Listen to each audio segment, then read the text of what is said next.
discover the Sultana Khadija and her love for Ibrahim Pasha. In one of the days at Sultan Suleiman's palace, while Khadija, the Sultan's sister, was reviewing the records of the harem, Ibrahim Pasha, the new military commander, entered. He was a tall, strong man, with eyes gleaming with wisdom and ability. At first, Khadija saw him merely as a commander in the Sultan's army, but something in his personality drew her attention. The two exchanged looks that carried unspoken feelings. After several meetings in the Sultan's council, Ibrahim Pasha felt that Sultana Khadija was not just the Sultan's sister, but a woman with a sharp mind and a distinctive heart. Khadija knew that Ibrahim was not just a warrior, but an intelligent and romantic man. The threads began to intertwine between them, especially when they were united in their common interest to quell a rebellion in Anatolia. As days passed, Ibrahim found himself meeting Khadija unofficially. Their meetings took place in the palace's secret garden, while the Sultan remained preoccupied with wars and external conflicts. Ibrahim would speak to Khadija about his dreams of strengthening the Ottoman Empire, while she would share stories of her personal life. Their love slowly blossomed, but each remained cautious of prying eyes. On a quiet night at the palace, Ibrahim and Khadija decided to bind their fate together in an official relationship.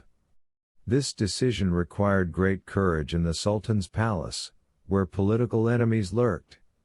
Their marriage was conducted secretly, although the Sultan was unaware, yet Khadija knew that this union would make her a target of numerous conspiracies. One romantic evening in the palace, Khadija hosted Ibrahim in her private chamber. With the soft light of candles and Ottoman melodies playing in the background, the couple shared warm conversations about their future and shared dreams.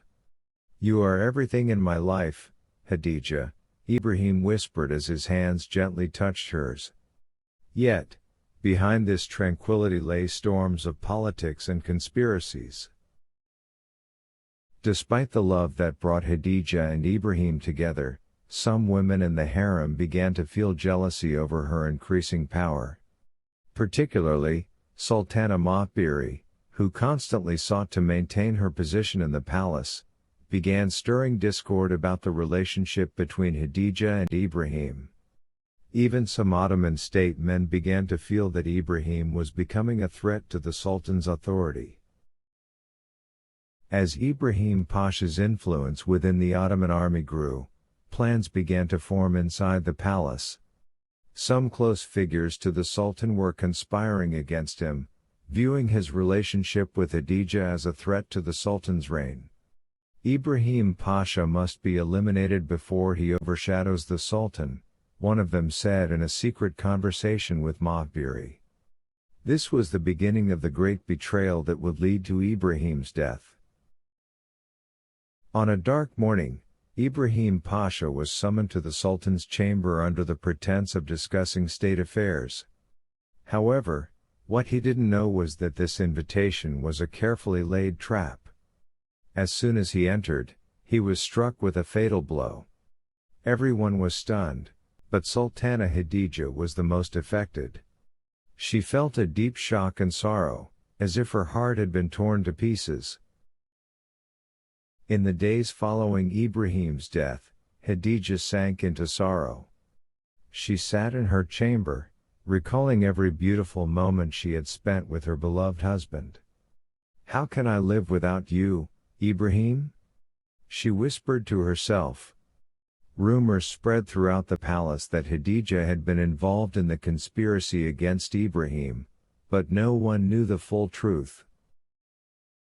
As the months passed, Khadija's heart boiled with a desire for revenge. She began plotting secretly to overthrow her enemies within the palace, those responsible for her husband's death. Though she had lost her love, her will became stronger than ever. "I won't let them enjoy their victory over my love," she told herself in solitude.